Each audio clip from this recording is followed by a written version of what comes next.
நடிகை, மூத்த நடிகை ஆச்சி மனோரமா அவங்க மறைஞ்சிட்டாங்க. அவங்களுக்கு ஒரு பாராட்டு விழா அப்படிங்கிறது நடக்குது. இந்த முத்தமிழ் வித்த கருணாநிதி அங்க போய் என்ன தெரியுங்களா பேசினாரு?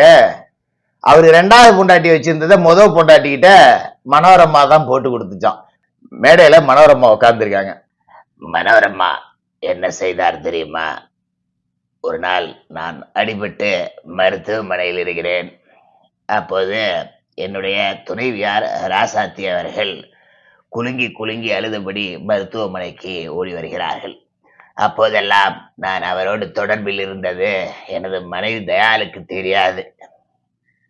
திடீரென்று எனது மனைவி தயாளு மனோரமாவிடம் வந்து, யாரம்மா இந்த பெண் இப்படி கதறி கதறி துடிக்கிறாரே, யார் இவர்?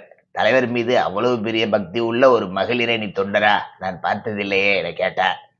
அப்போது இந்த மனோரமா, அக்கா ஊருக்கே தெரியுமே, உங்களுக்கு தெரியாம போச்சு, இதுதான் ராசாத்தி அம்மா, உங்களோட சக்காலத்திம்மா, சக்காலத்தி, உங்க வாழ்க்கைய கூறு போட வந்தா அப்படிங்கிற மாதிரி இவரு பில்டப் கொடுக்குறாரு மனோரமாவுக்கு.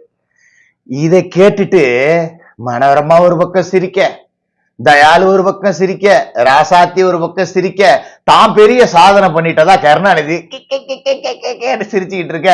உடன்பிறப்புகள் 200 ரூபாய் கொத்தரிமைகள், சூப்பர்ரா தலைவர், சூப்பர்ரா தலைவர், சூப்பர்ரா தலைவருங்கிறானுங்க. அது என்னடா உங்க தலைவர் அவரோட மனைவிக்கு தெரியாம இன்னொன்னு வச்சிருந்தா அது சூப்பர்ரா சூப்பர்ரான்னு கை தட்டுவீங்க. விஜய் மேல அவரோட மனைவி ஒரு புகார் கொடுத்தா, சே இவ்வளவு மோசமானவரா விஜய் அப்படின்னு சொல்லுவீங்க. அது என்னடா எல்லா விஷயத்திலுமே உங்களுக்கு வந்தா ரத்தம், மத்தவங்களுக்கு வந்தா தக்காளி சட்னியா? வெக்கமா இல்ல?